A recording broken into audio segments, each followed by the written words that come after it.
Huyu alikuwa anasema Rigathi ni mkabila. Sasa juzi anapigia mimi kelele ati mimi na Uhuru Kenyatta tumeongea Kikuyu nyumbani.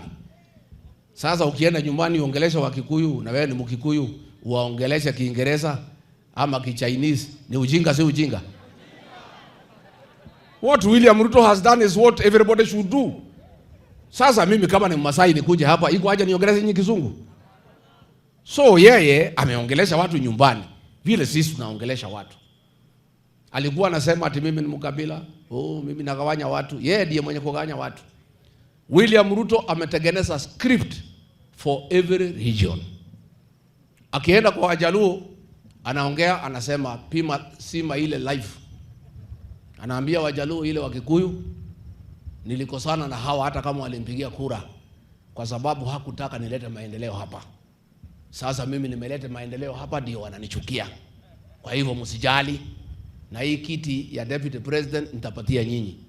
Nitapatia huyu Wanga ama Oburu. Nasikia? Sasa hii Wajaluo wanapiga makofi, two term. Ameenda pale amedanganya hii Wajaluo ati ako na SGR. Uongo mtupu. Hii SGR haina contract. I want to challenge you William Ruto. Wacha kudanganya Wajaluo ati utajenga SGR. Hakuna kitu kama hiyo. Wewe kama ni rais na unaamini utajenga SGR, kesho or Monday publish contract inaonesha date of commencement and date of completion ya hiyo project ya SGR. Amebeba ile Wajaluo anawapanga tu. Anajua wanapenda maendeleo, wangetaka leri. Anasema nitajenga. Ameshikana na kampuni ya Kichina, anaambia nendeni hapo mjifanye mnalete. But there is no contract for construction of SGR. I challenge William Ruto today. I challenge you. Go and publish the contract ya SGR showing date of commencement and date of completion and the financial agreement there too. And there is nothing you publish because there is nothing. Akifika mlimani anabadilisha lugha.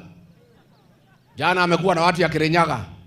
Akaongea juu akasema toa life. Akaanza uongo. Watu ya mlima mimi napenda nyinyi. Hakuna mtu anaweza kuja katikati yangu na mimi. Nyinyi na mimi ni kama chana na pete. Hii ni urafiki tumetangaza siku mingi. Hata hii maneno mnaona nikienda kwa Wajaluo ni kuwapanga tu, hakuna kitu nitawapatia. Hii kiti nitapatia Kindeke ama Waiguru ama yule mtaniambia. So hata mkisikia ni yakiahidi Wajaluo ni kipindi tu. Unajua lazima upanga maneno. Huwezi ambia kila mtu ukweli. Sasa hiyo ndio naambia watu ya mlima. Sasa pale mlimani ameahidi Kindeke, ameahidi Waiguru, ameahidi Ichung'wa, ameahidi mtu mwingine anaitwa JK Kariuki. Pale mlimani ameahidi watu 5. Pale kwa Wajaluo ameahidi 3. Badi, Opiyo Wandayi, Oburu na Wanga. Ameenda Mombasa ameahidi Joho. Unasikia? Sasa anaambia watu pale mlimani, mimi nawapenda. Hakuna mtu naweza kuja katikati yangu na mimi. Saa hiyo amewachilia pombe inaitwa Chiwawa. Inaua watu pale Kiambu na Murang'a every day. Ile Wakikuyu anawaambia anawapenda. Ametuma pombe sumu ya kumaliza Wakikuyu. Na anafikiria tu watu ni wajinga. Watu wanamwangalia, wanasema William Ruto alitudanganya tukamchagua, anafikiri sisi ni wajinga vile tulikuwa.